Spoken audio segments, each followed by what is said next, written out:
Michael Harrington is a Pittsburgh-based professional commercial photographer and also the recipient of numerous local, state, and national and international awards, including the 1987 First Place Award for his photo of a downtown Pittsburgh construction project. And this was displayed at the National Building Museum in Washington, D.C. He earned a Master of Music and Folk Arts degree from Duquesne University, and he produced many photo documentaries of folk music and dance culture, history, architecture, and geography of Native Americans, Bulgaria, Greece, Turkey, and, of course, Ukraine.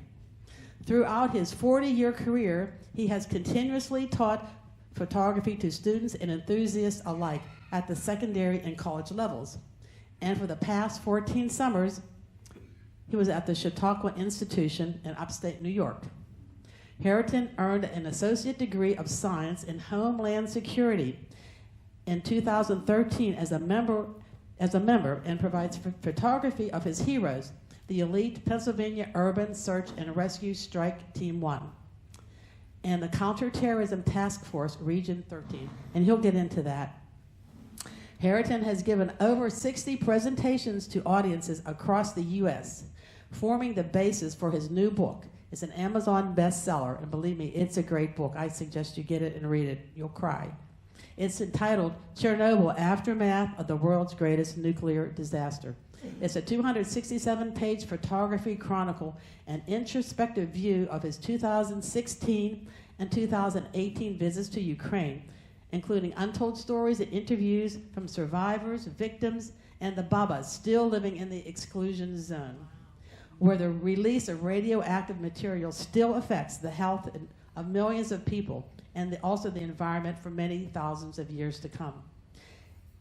He's one of the last professional photographers to document this area before the current war in Russia, the current war with Russia.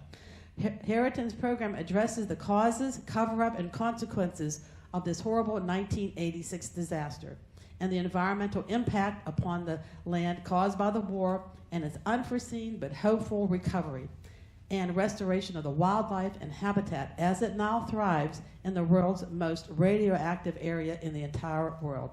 So here is Mike Harrington.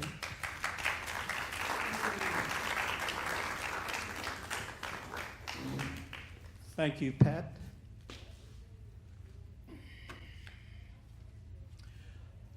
How many of you were born before 1986? So was I. I can relate. And just talking to somebody else, when it was, remember, President Reagan was our president back then, and also we had Gorbachev as the president of the Soviet Union.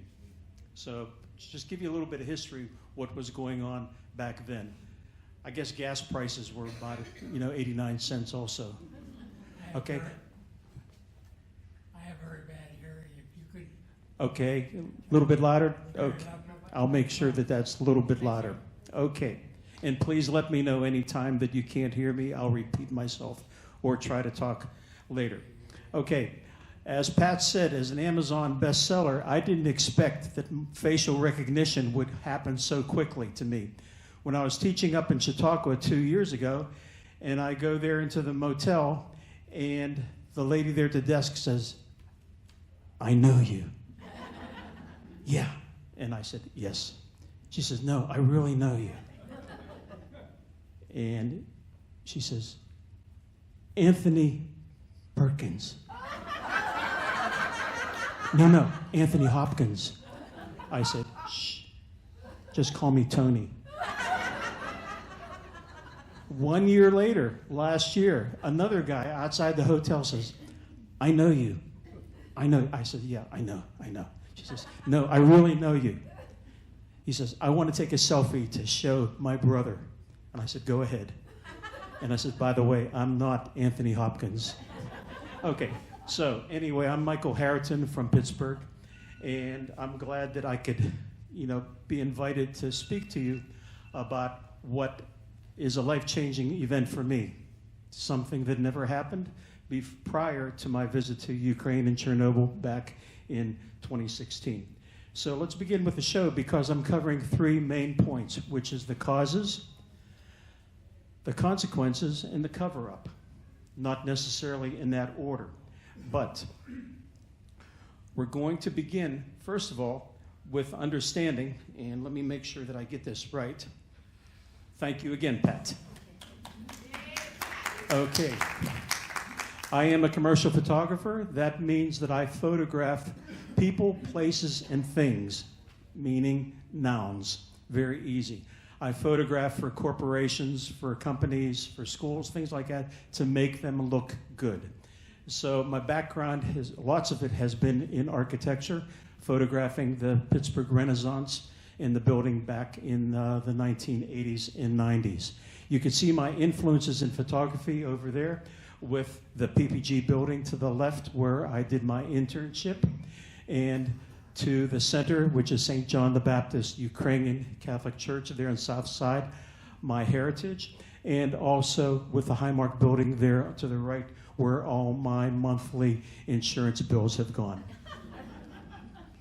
Okay, so people, again, back in 1986, we heard about Chernobyl, but since then, how many of us really remember what happened and also the effects that it had?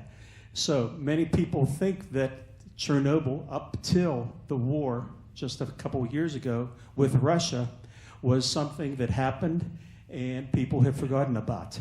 So as a review, where Chernobyl is, as you see right here, want to make sure that that orange part right there, Chernobyl is in eastern Ukraine, and specifically Chernobyl is just 11 miles south of the Belarus border. People think of Chernobyl, that it had an impact just on that region, but also worldwide a negative perception of the nuclear energy safety and benefits. And many people still to this day are afraid of whatever's nuclear.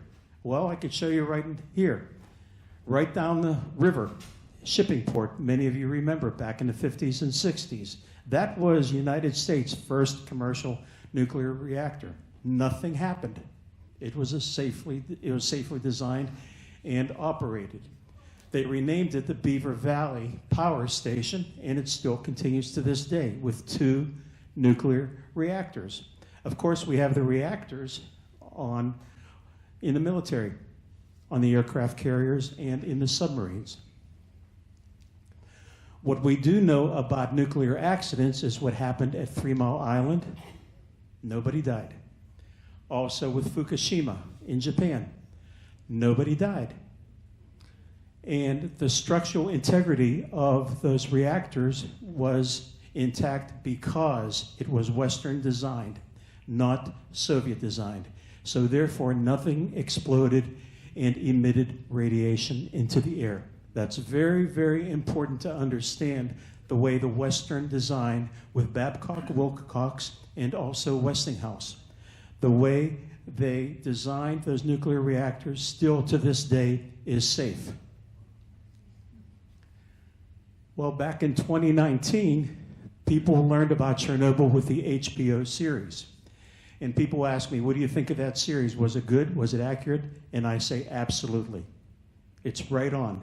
However, it lacked the emotion of what those actors went through as far as portraying who the guilty people were and also the other people within that whole program itself. I didn't see that emotion to what I experienced there in Chernobyl whenever I did interview the survivors.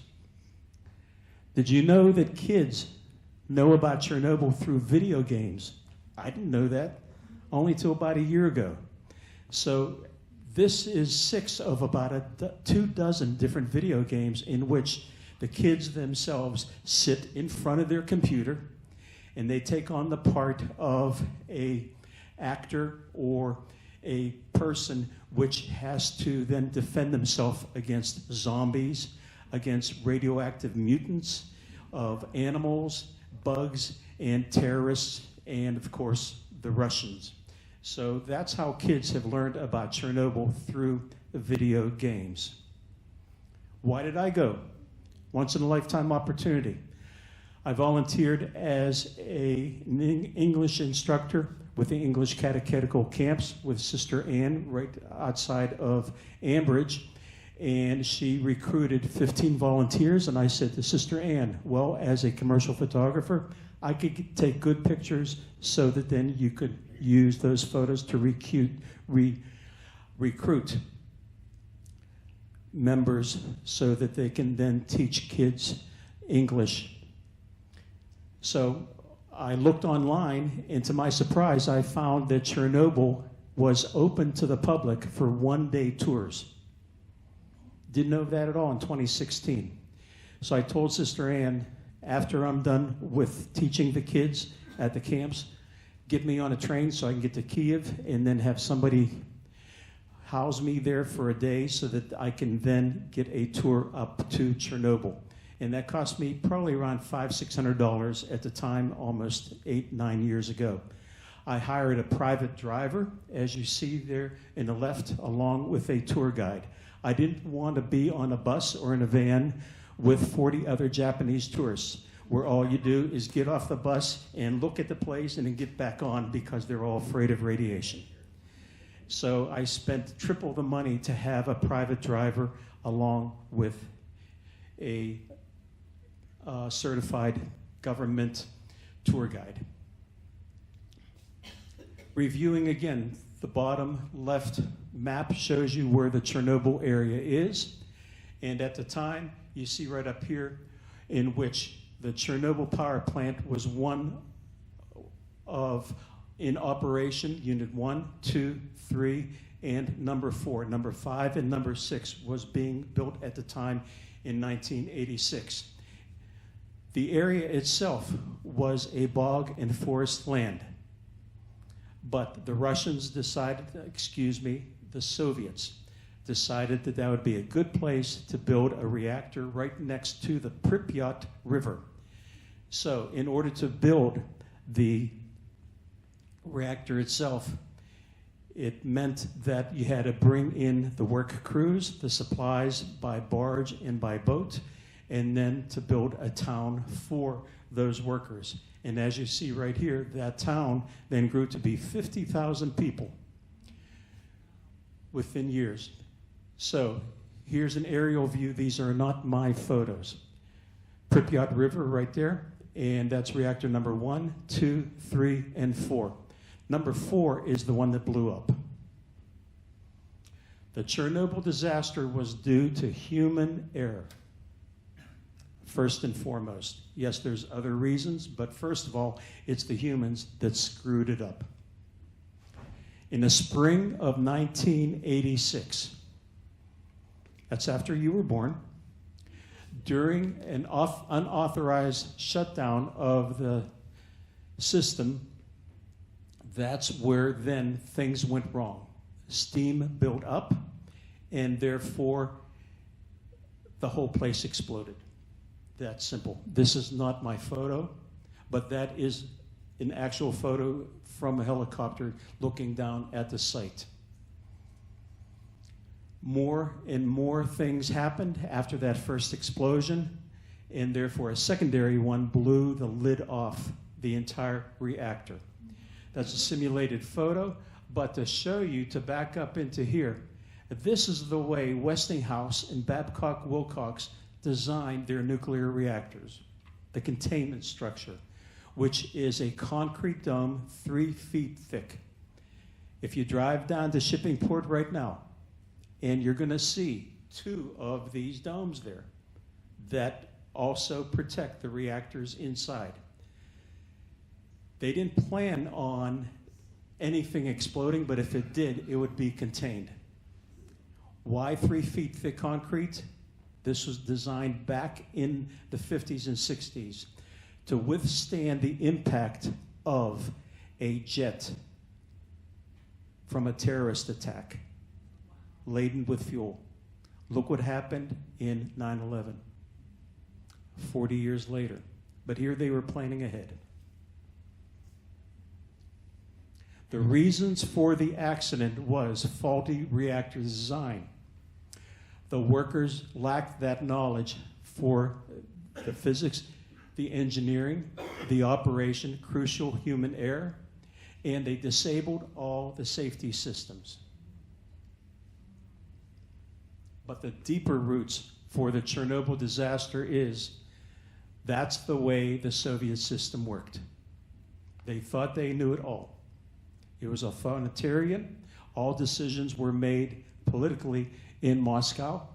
There's flaws in the Soviet nuclear industry, lack of sharing, technology advances, and also information on safety, secrecy and transparency, and the emphasis on economic development and ecological and humanitarian concerns, meaning that humans paid the price. Science has its victims, and that's a quote from one of the government officials. Here's what happened day one. That's an actual photograph in which there was the radiation clouds going up. Day two, which is Palm Sunday back in 1986. That Sunday morning, there were pickup trucks with loudspeakers saying, "We've had an incident at the power plant only a mile and a half away. For your safety, we are evacuating the city. You have 3 hours before the bus comes to take you into Kiev and other towns along the way, but you will return once we have the incident cleaned up and controlled." 1,100 buses came up from Kiev for the 50,000 people. They were only allowed one suitcase at a time, no pets allowed. Therefore, the dogs, the cats, the birds, all were left abandoned. The cover-up, well, it wasn't reported in the Soviet or the Russian newspaper because they only had one newspaper. So therefore, they controlled what was said. The word for their newspaper, the title, was called Pravda. Both in Russian, Ukrainian, and many other languages, Pravda means the truth. Isn't that a great name for their newspaper? You could see the green section now of how much radiation had covered much of Europe. And it was day 4 where finally it made the news. Not in Russia, not in the Soviet Union, but in London and in Scandinavia. So things got worse and radiation was detected beyond the nuclear power plant. So therefore, more people are evacuated outside of Pripyat itself and Chernobyl, a 30 square kilometer area equal to Allegheny County. All of that was to be evacuated. The way the radiation went that particular day and that weekend was northward. It spared most of Ukraine. So the atmospheric winds then went northward into Belarus and then continued up into Scandinavia, back down towards France and Spain, and down into Italy, the Balkans, and parts of Turkey. The area involved is equal. If you were to put that area on the map in the Western Hemisphere, we're talking from Vancouver to the Baja Peninsula to the Hawaiian Islands. That's a lot of radiation affecting a lot of people. But just a week later, the May Day parades to celebrate the workers and also the heroic soldiers that fought off the Nazis, they had the parades planned without telling the people why they were hosing down the streets in Kiev from radiation brought in by the buses. 1,100 buses from Chernobyl back into Kiev with all those people. So therefore, by flushing away the radiation, therefore, The idea was, okay, we're going to make the streets safe. Radiation flushing down the streets into the sewer system, into the Dnieper River, which then goes into the Black Sea, which then goes into the Mediterranean. Very smart.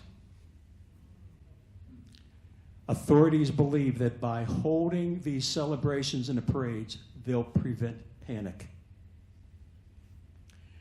So, a week and a half later, there's the president, Mikhail Gorbachev, finally goes on the media and says, we've had to face such a danger. For the first time, nuclear energy is escaping human control. But he's going to take care of it. And he does that by mobilizing hundreds and thousands of people, military reservists from all over the Soviet Union and prisoners from Ukrainian jails to help with the cleanup. They become known as the term liquidators. 830,000 people. Many will become ill and die from radiation-related diseases from that exposure. But because of ignorance, they didn't know what radiation looked like. They didn't know what it tasted like, what it felt like. So therefore, it didn't look like there was any danger to them being in that environment, nor did the Soviet government tell them the hazards. They called them liquidators because they used liquid to wash down the buildings and the equipment, as if that would get rid of the radiation by flushing it away with liquid. Looks like a car wash there, thinking that that's going to then clean the cars from the radiation. 2 months later, robots are used to clean up the debris and the remains of the reactor. So here's a photograph of the explosion of number 4 reactor. 2 days later, those robots stopped working. The electronics got fried. So how do you clean up that mess? Bring in the workers again. They're expendable. Now they're referred to as biorobots. Depending on the location, each liquidator could only work 40 seconds to 2 minutes in order to avoid that lethal damage. So the foreman had a stopwatch, and he had the line of workers at the bottom of the ladder, and he said, go. And they had 2 minutes to go up there with a shovel to then shovel off the radioactivity down into a dumpster, and then 2 minutes are up, they went back down, and the next person went up. Continuous like that. In my book, I have an interview of one of the workers that was a liquidator. His daughter put me in contact with him, and I found out his daughter just came down with cancer a couple months ago. She's in her 40s. So that's how that genetic trait was passed on, because I asked, is he okay? She said, yeah, he's okay. But somehow, I guess, that may have been passed on to the next generation. Approximately 3,500 workers participated in that cleanup and exposed to levels of radiation that are 40,000 times higher than normal exposure. Normal exposure is what we have right here, what we have in the ground, in the building materials, and in the food that we eat. The workers were totally inequipped from the government, from the firefighters, or anyone else of what kind of protective equipment to use in order to do that cleanup. They were given lead sheets measuring 2 millimeters to 4 millimeters thick, in which they then put it on their chests and on their genitals. It reminded me of whenever I went to Europe many times in the 80s. And as a photographer, I went to Ritz Camera. They're in a shopping mall. And I bought these lead bags to put my 35 millimeter film in there, which would then protect my film whenever I went through the security and the radiation detector there at Greater Pittsburgh Airport at the time. This way, this protected the film from being exposed, not only before I took the pictures, but on the way home. Then I put the film in here and went through.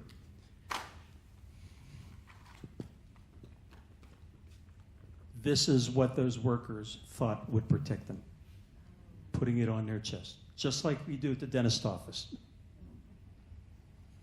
The helicopter pilots actually put it on their seats or in their underwear to protect their genitals.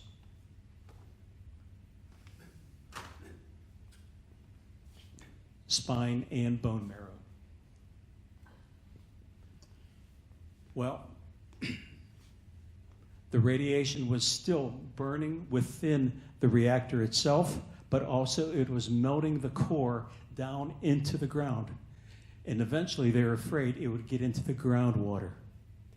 So they loaded up the coal miners from eastern Ukraine, the Donetsk region, which is where the major fighting is going on right now to this day for Russia that wants to control those coal mines in eastern Ukraine.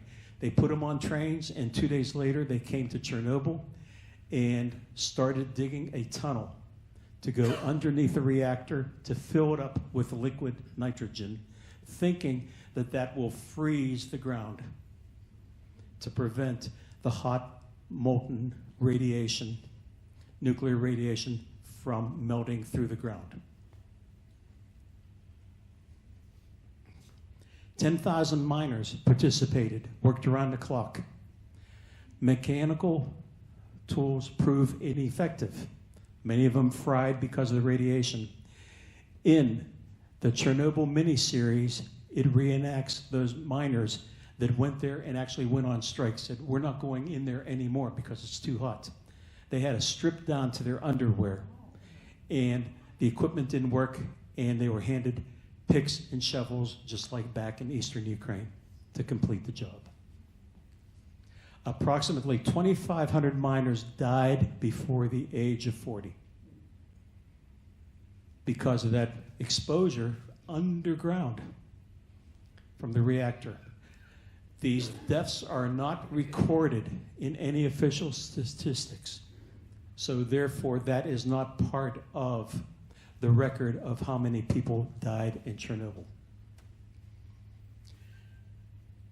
Radiation still spewed up into the air, down into the ground, so therefore the idea was, let's encapsulate it.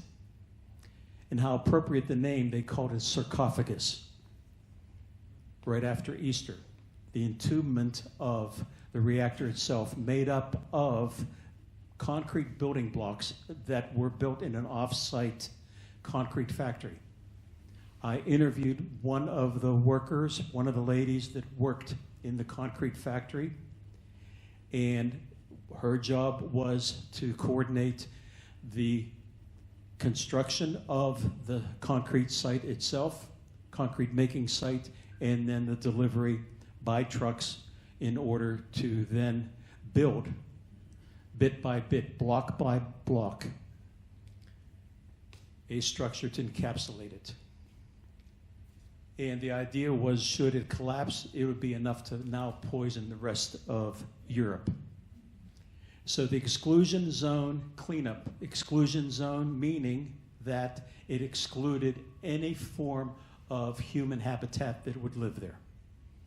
So the military was brought in, the guard dogs were brought in, the fencing was all brought in, and also they bulldozed many of the towns, over hundreds of them, and then cleared them out and buried them because they were all radioactive, and covered them up with clay.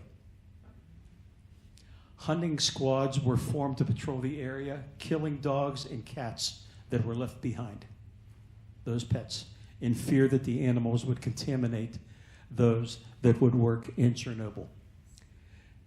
So we talked about the causes, we talked about the cover-up. Now we talk about the consequences. People died. Well, Chernobyl caused a big problem to Gorbachev because he thought everything was going well with Perestroika. Remember that term?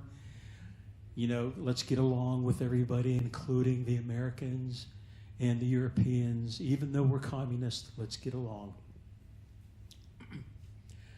Gorbachev said in his memoir after he was ousted as the president, Chernobyl was perhaps the real cause of the collapse of the Soviet Union. That's what got the ball rolling.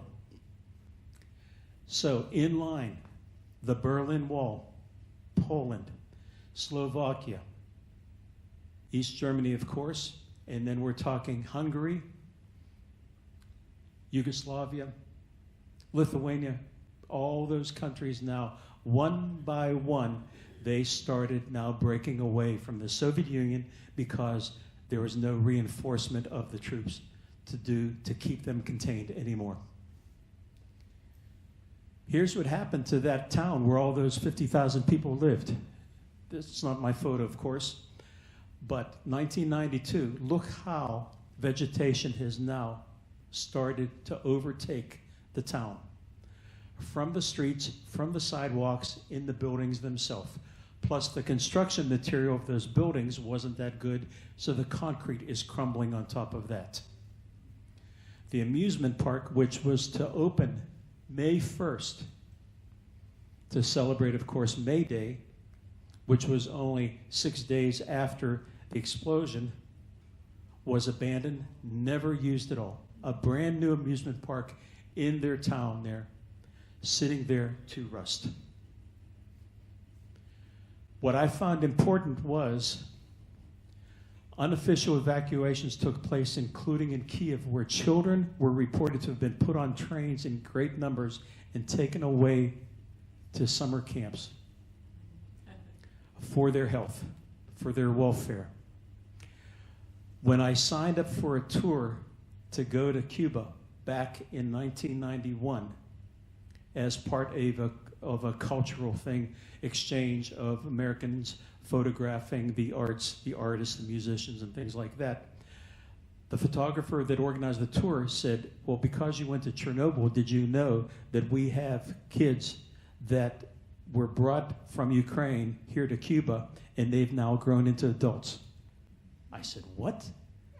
He says, yeah, we have Ukrainians now in their 30s and 40s that were brought here for their health rehabilitation with better diet, better medical treatment, but their families opted to allow them to stay there. So now we have Ukrainians living in Cuba, and of course they're recognizable because they look pretty much like me and all the other white people compared to the Latinos.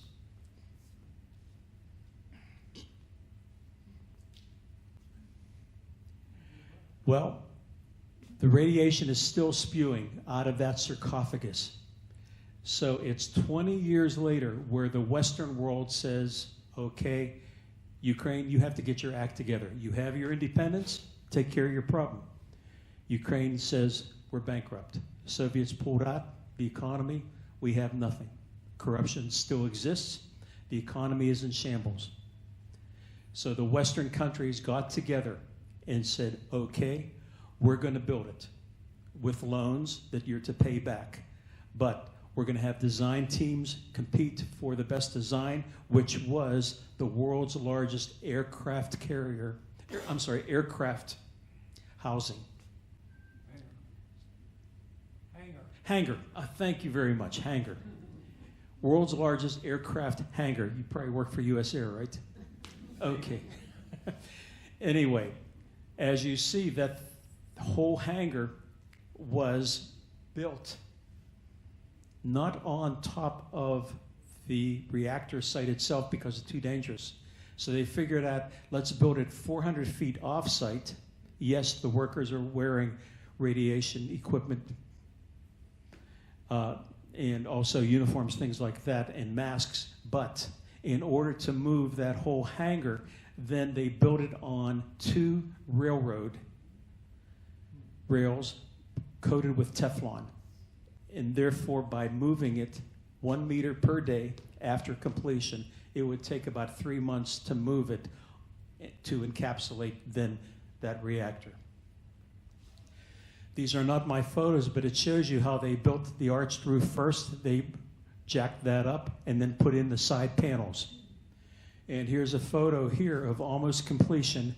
Reactor number 1, 2, 3, and number 4 ready to slide over. Reactor number 4.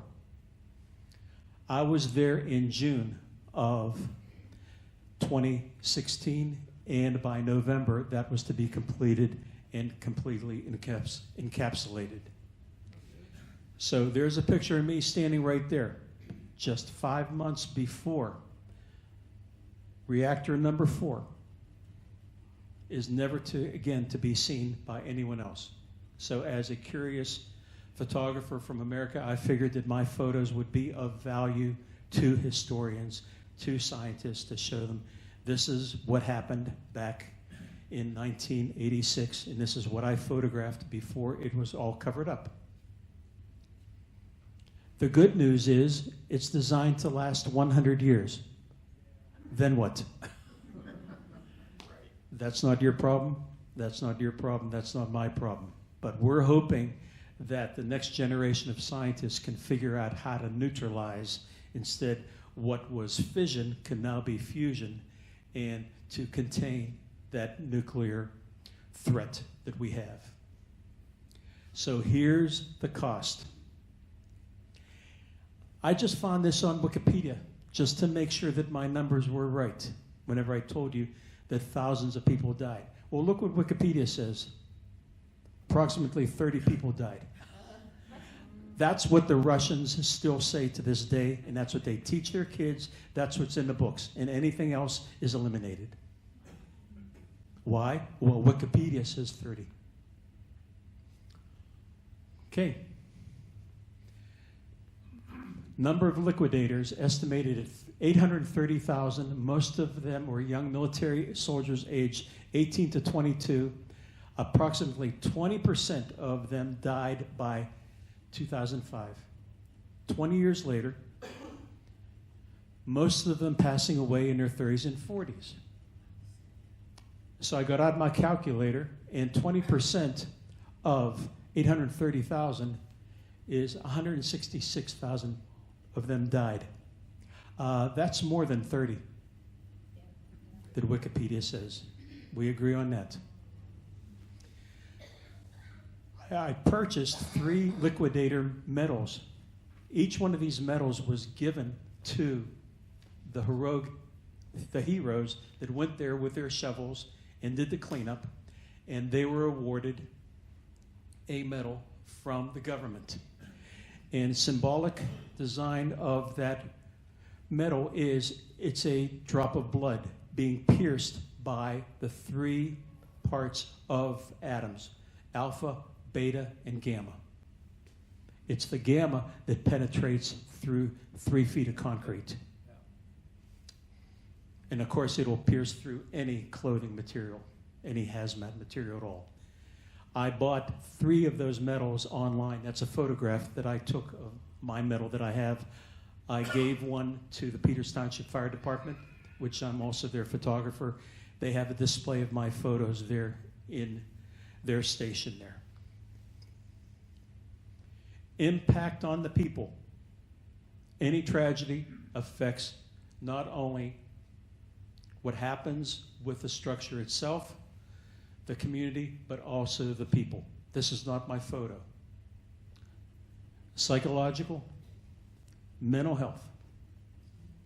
Oh, by the way, mental health, radiophobia, that's the term that the Soviets said that the Ukrainians were suffering from. It's all in your mind.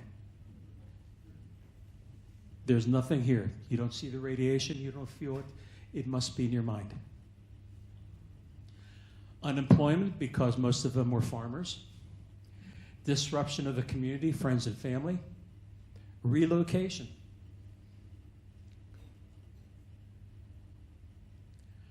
As you read that bottom line, think what happened to the steel industry here in Pennsylvania, Western Pennsylvania, back in the 80s. Not only here in Beaver County, Midland, as well as industry, shipping port, but also Monongahela, starting with Southside, continue, Duquesne, McKeesport, Bronzeville. Have you ever driven through those communities recently? Things have changed, and not for the better. That's what happens whenever an industry pulls out or is destroyed, and then the people now have to decide what to do. Do they live there? Do they stay there, where now it becomes crime-infested, drug-infested, and all that kind of stuff, or do they move out?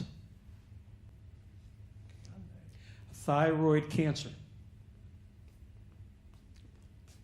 Had anybody been given thyroid tablets, that would have helped suppress the radiation that first affects the body, especially children. These tablets are available right at any fire station here in Beaver County, so that should there be an accident at the power plant, these are to be distributed. They didn't have that there in Chernobyl. It affects the yellow, as shown in the yellow graph with the adults, not until 10 to 15 years later. And that was one of the reasons why I decided to do the math. At my age, should I incur any effects of radiation on my body, I have at least 10 to 15 years before it really affects me. So I did the math. I said, okay, it's a calculated risk. And sure enough, you could see I'm quite healthy right now, still. With the adolescents that were there, it took them up to 17 years, but the children, 4 to 9 years later, if they had been given the right diet as well as the right iodine tablets, that would have helped. The scientist who figured that out and told the Belarus government that was arrested. False information. But yet the kids that went to Cuba with a better diet and the thyroid tablets live to this day. These are not my photos. But she encountered her birth defects from her mother, who was born 4 years before the Chernobyl accident. According to the doctors at the hospital, many patients' conditions are a direct result of the radioactivity released after the accident. So this begins photos that I had taken.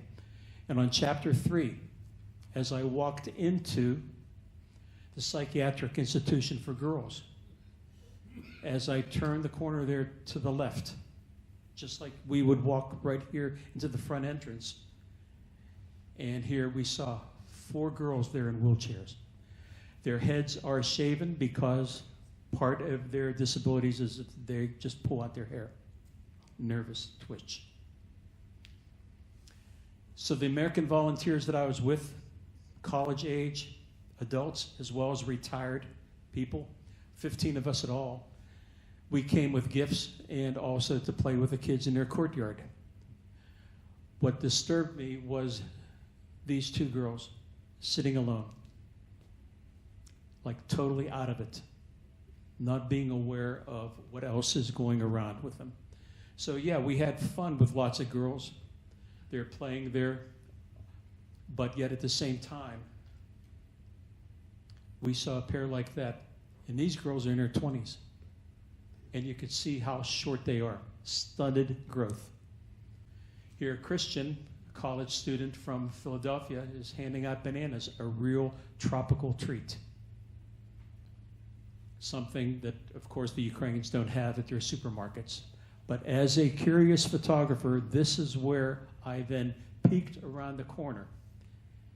And I walked down the hall, and this is what I saw. The windows were open, and I'm hearing outside Sister Ann saying, Michael, come on, let's get in, we're ready to leave. They were loading up the van, and they were waiting for me. I stood there and I looked and decided, okay, I have to get closer and see what's there. In each one of those cribs, I saw these girls just laying there. Didn't even recognize me, but yet at the same time, I didn't want to exploit this condition of just me photographing them and walking away. Again, I'm hearing from the windows, Michael, Michael, where are you? I didn't dare shout out, give me a minute or two, because I didn't want the hospital staff to come to me and then evict me and cause trouble for everybody else. I went to each one of those cribs, made sure my flash was not on, took a picture, and I put my hand on each girl for about 30 seconds, just to let them know that I'm here. And I didn't want them to be afraid of an old guy with a beard because they just had female attendants there. But I wanted to make that connection with them, that I acknowledge that they're there and I'm here to at least touch them like I did. Well, the good news is we found an orphanage that had healthy girls. They were given up because, well, of the fighting, first of all, in eastern Ukraine, where their parents had gotten killed off or dislocated, but also just from the social problems, where the parents can't take care of them due to economic and social conditions. Everything from abusive spouses, parents, or economic. So they're given up to the government for adoption. So my return to Chernobyl in 2018, I decided to go just 9 months after I returned, and I had given my first presentations to Urban Search and Rescue. I had to go back, and I wanted to find and photograph areas that are off limits to tourists. Because I didn't want to be part of a caravan where you go in and out for 4 to 8 hours. I wanted to find and photograph, interview survivors, to find, photograph, and interview Bubbas, which I found out still live in the exclusion zone. Remember, exclusion zone was to exclude all forms of human habitat, not these stubborn Bubbas. Nobody's telling them to move. They stayed there. And I was determined I'm going to find them with a guide, and I want to photograph them, I want to interview them. So therefore, got on a bus with Sister Dia. She was my translator at the time, and we then went to the town of Slavutic, which was a newly built town after Chernobyl had exploded in Pripyat. Now the Soviets built another town for the displaced workers, and that was called Slavutic.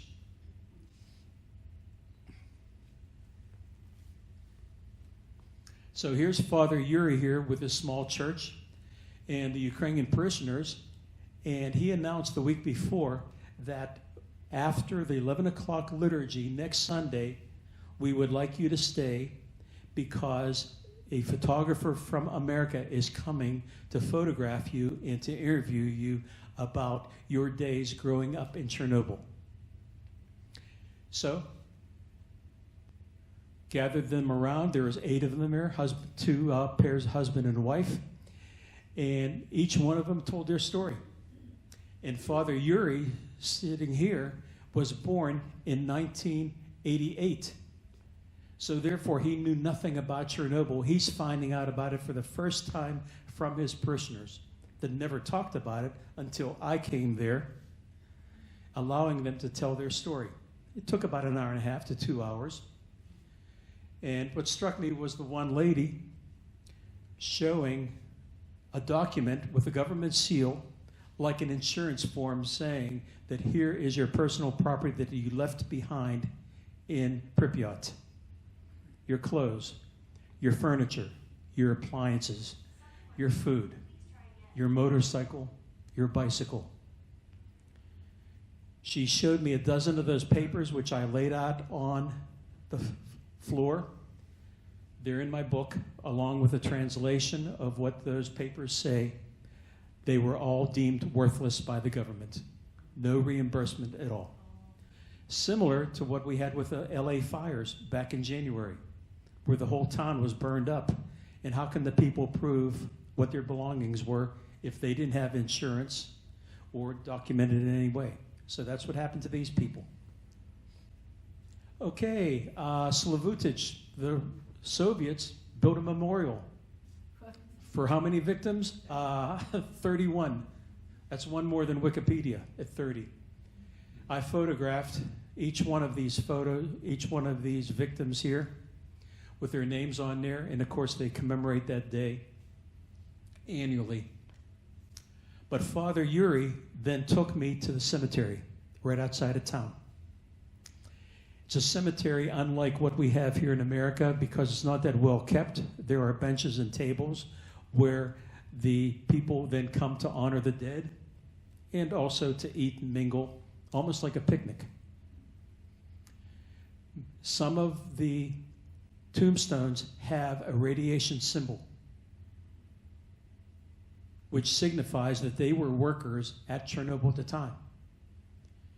Some middle age, some young. They all died in their 40s, 50s, or even their 20s. But then coming across two of the tombstones, I then looked at dates. 1992, 1995. She was 3 years old. 1996, 1998. She was 2 years old. What connection is there to her parents that then grew up in Chernobyl, or what she was fed as far as the diet, or even the ground, the contaminated ground where they were living in right now in Slavutich, which has the highest rate of radiation and deaths still in Ukraine to this day.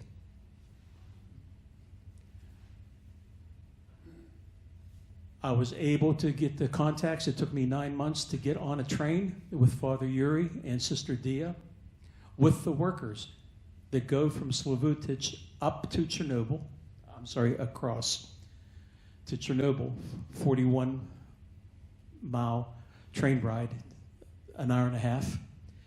And this is almost like a selfie of me in which I'm holding my camera like that, pretending like I'm adjusting the dial, but I'm actually pointing the camera behind me to photograph the workers. I didn't want to stand up and make it look like I'm photographing them for obvious reasons.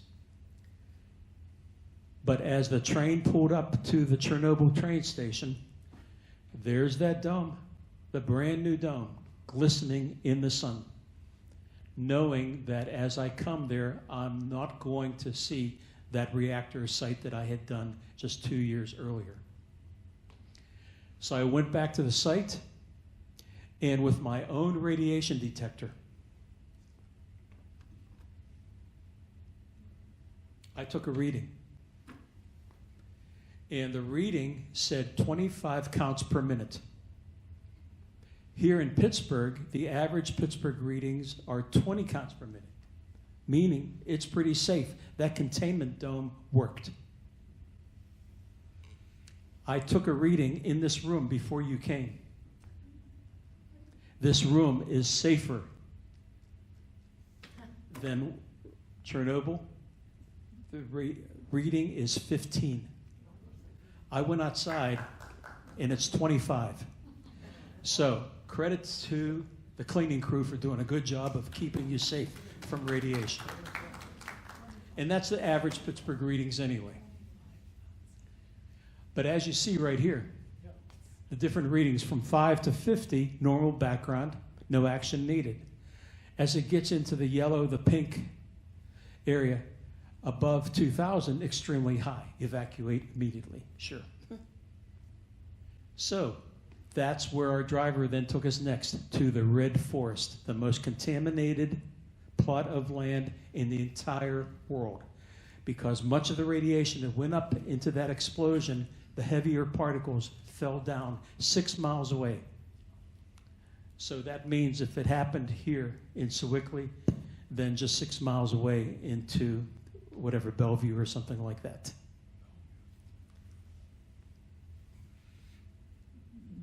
This is my photo here. Father Yuri hurried and quickly took a picture of me standing there. And I took a reading. 3,782. Remember what the readings were? Me standing in front of the dome that was protected, like 20. Remember here in Sewickley, okay? It is 15. Outside, yeah, it's 25.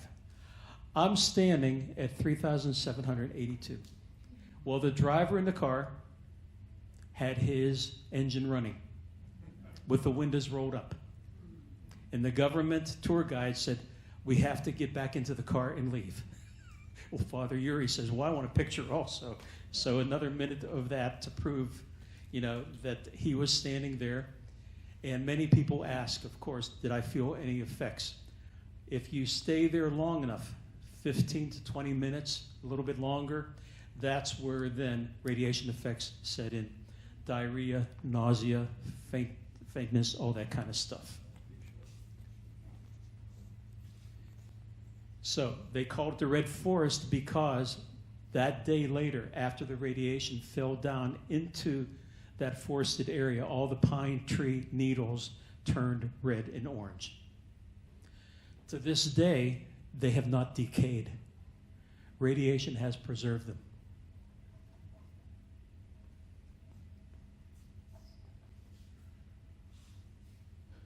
This is my photo here inside the middle school, grade school. And as I walked in there, I'm walking on 18 inches of dried leaves that have not decayed in 36 years. Like, whoa. Just like whenever you're a little kid playing in a pile of leaves every October. It's exactly the way it felt whenever I was stepping on those leaves. So then we took a drive, Father Yuri in his own car. We didn't need the guide back then on this particular part of the trip. And we're going up and down the roads, abandoned farmhouses, horse stables.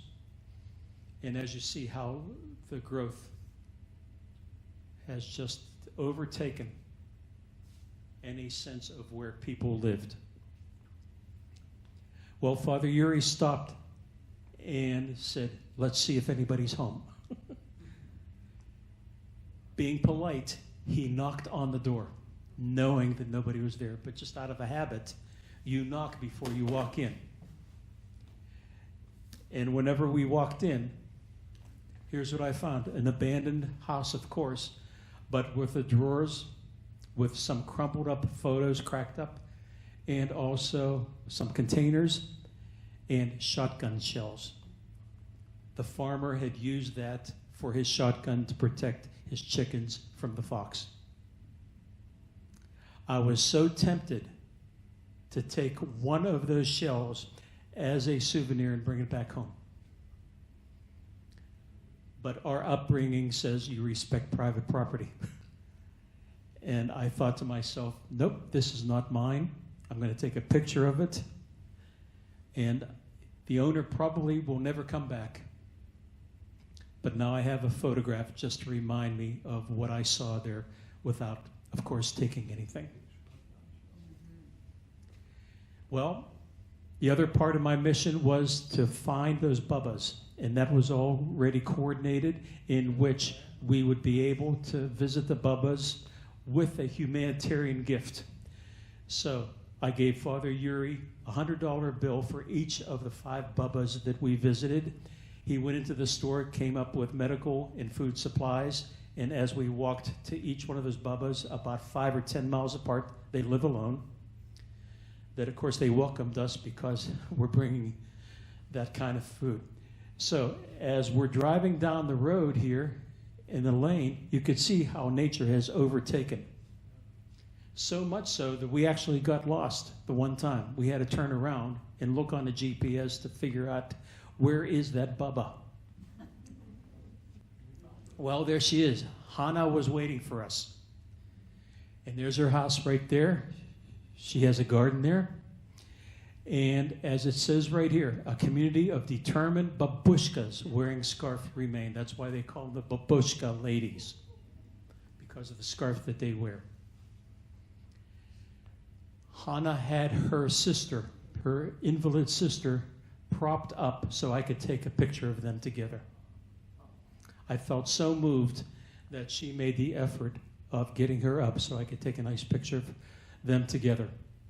There's Father Yuri there and Sister Dia.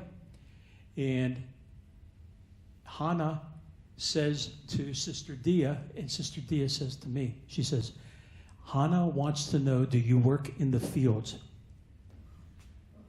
I said, no, I have a half acre in Peters Township. I mow the lawn, but I don't have a field to work in.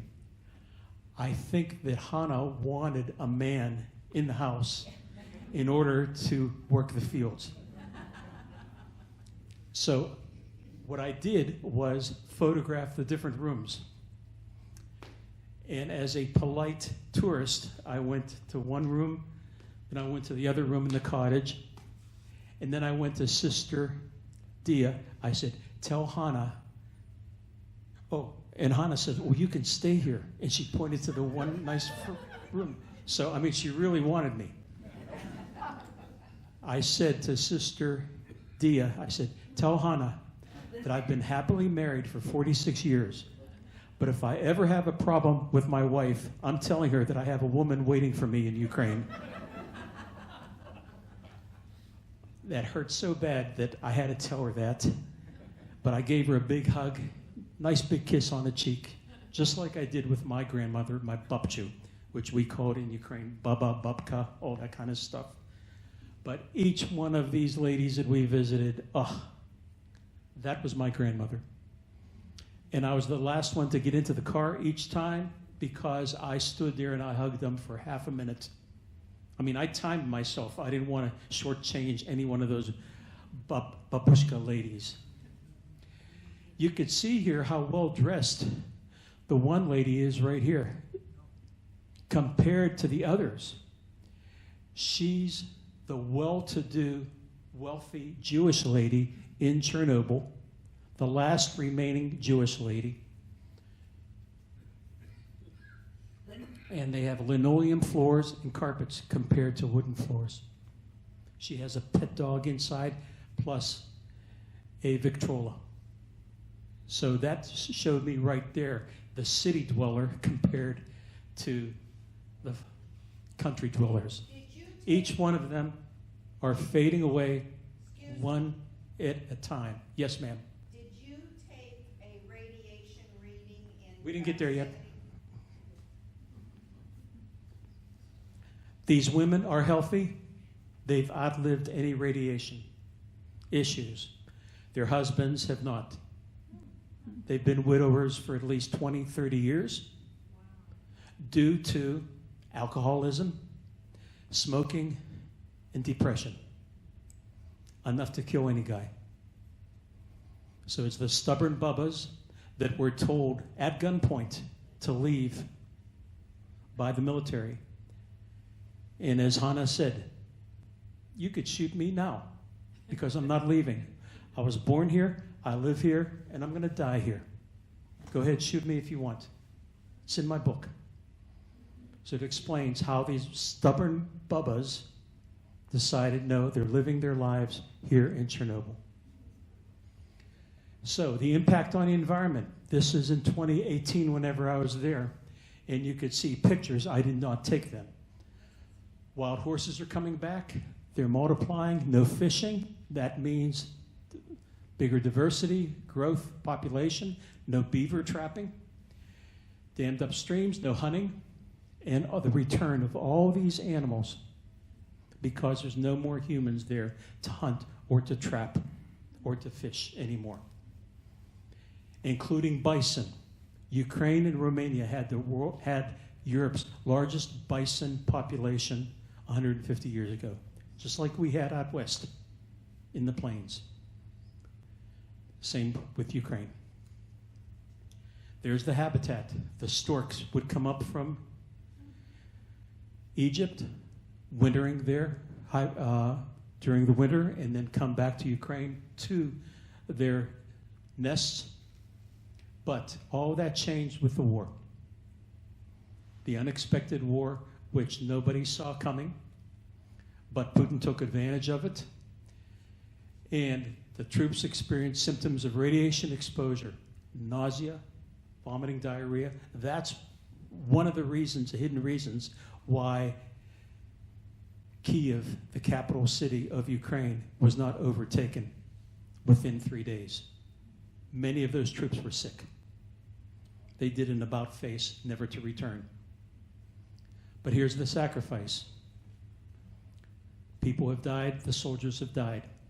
This was something so touching to me by going to a cemetery and seeing a grieving mother sitting there at the grave site. We don't see that here in America. Even military cemeteries where everything's so clean and private. But to go to Ukraine like that and to see, she was one of like 5 or 6 mothers that day. I didn't bother photographing each one of them. And another time on a bench, there's like 7 or 8 mothers sitting in a row. Here's what's happening to Ukraine. People are dying, and the cities have been destroyed. Putin's war is a genocide. Why? Because he doesn't want the Ukrainians.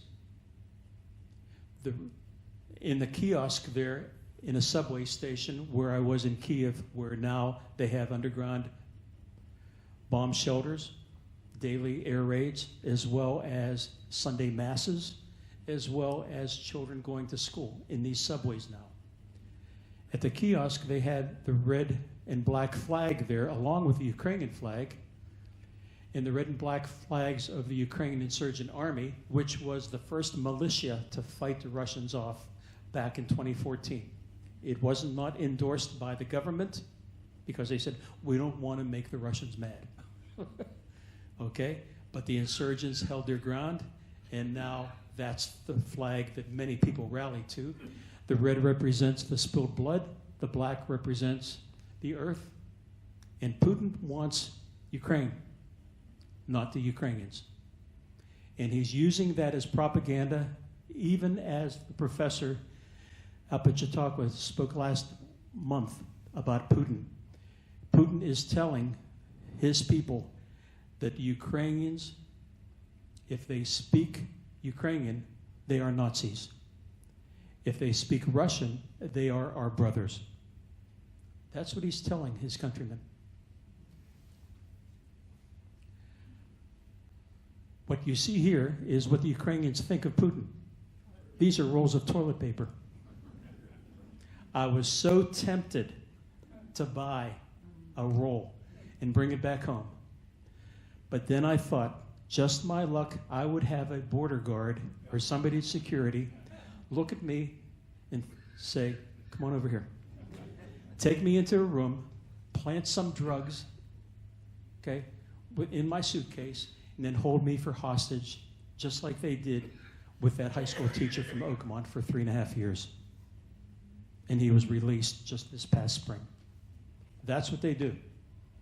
They'll take innocent tourists, hold them as hostage for exchange for spies and murders. So that's where I thought to myself, okay, I'm going to take a picture of it, but how I wish I could have bought one and then used it. Okay. War has created environmental catastrophe, so I'm finishing off. Everybody, please don't leave. I'll be done within a few minutes. But here's what's happening. Landmines and explosives everywhere. People ask me, you're going to go back to Ukraine? I can't. Look what's there. The farms, and look how many of those landmines and drones just drop them off. Now the Russians do that. Now the Ukrainians also then put those mines to stop the Russians. So it's back and forth with these mines. Hunting and noise pollution, it terrorizes, scares the heck out of wild boars that are just running away in packs. Of course, the forest fires, not only from the lightning, where you don't have any firefighters, but also, of course, from incendiary bombs. The land and the air are polluted. There's nowhere for insects and birds to live. Russians are using chemical warfare, as well as phosphorus bombs that then burn the skin on contact. The new term now is ecocide. We heard of genocide, get rid of the people. Well, now get rid of the ecology. Make it hard for any habitat to sustain. Well, Russians came up with a new thing. Let's bomb the dam that they had built previously. So the Soviets built that many years ago, but now by bombing it, now they're going to flood the farmland. That happened in 2023. That's what happened. That's ecocide. Just like New Orleans, Hurricane Katrina, which has never recovered. Hurricane Katrina has half its population than before the flood 20 years ago, the hurricane. So throughout human history, battles were won and lost because of mountains, bogs, and rivers. So therefore, scientists have proposed restoring protective peatlands along key European borders to guard against Russian aggression. A line from Finland all the way down through Romania, Moldova, in order to then stop the tanks. So the tanks get stuck in the mud, they get stuck in the bogs, and that's a natural defense. So that's how the Ukrainians are now figuring out, let's keep these wetlands wet. Yes, we got flooded, but now let's keep them wet to slow down the tanks. This is an aerial view of that dam, and you can see now how it's dried up.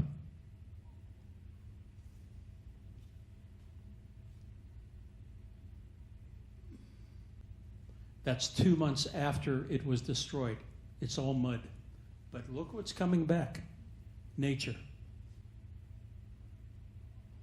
The trees, the willows, the poppies, the grasses, the way it used to be before the dam flooded everything up. Nature is returning. And along with the animals that fly above it or burrow into the ground. So in conclusion, from the last book of the New Testament, and it's right there for your reading, and there's my photo right there of a sculpture of an archangel made out of rods, signifying the nuclear fuel rods, like here in a nuclear reactor. This sculpture is about 15 to 20 feet high. And it says here, highlighted in yellow, a great star burning as if it were a lamp. So relate that to the nuclear reactor explosion. And the name of the star is called wormwood. And a third of the waters became wormwood. Many men died, and they were made bitter. Wormwood is a plant that sprang up on a trail from Eden to prevent those animals and the serpents for its return. Wormwood, it's a hardy perennial leaves, and it's very similar to Dusty Miller, like the kind you could buy in the garden center. That's a picture of wormwood that I photographed in Ukraine, and also at the local nursery. I asked, do you have wormwood? And they said, yeah, right here. So I bought 4 plants, and now they're in my yard. Chernobyl, chorny means black, black stem, is the Ukrainian word for wormwood. That's how Chernobyl got its name. So I'll conclude with a quick video, and I'll be around to answer any questions, of course.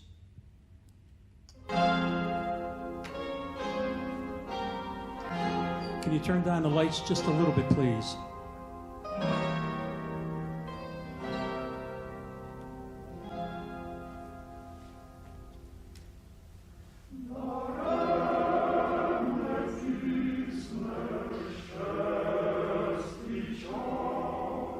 Die Schau, die Sonne.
розтративши марно, марно без тями, жебрак одинокий, назустріч недолі піду я сумними стежками.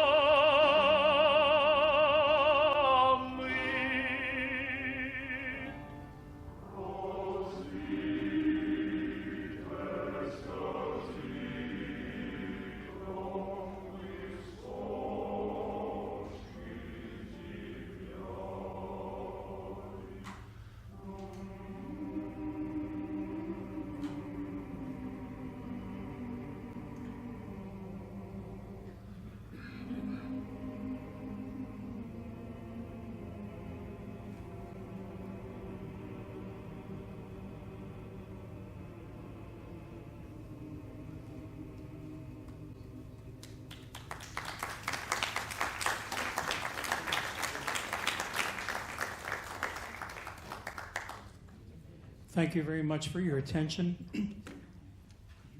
I have also a special treat. I have a chocolate-covered Oreo cookie with a radiation symbol on it. And it's guaranteed to melt in your mouth. The good news is my books are free. All you have to do is purchase a cookie for $40. Thank you. I'll be around while I take down my exhibit. Please hurry up and check out the photos before I pack them up and go somewhere to another library like I've done at Mount Lebanon, where half of my exhibit is there right now.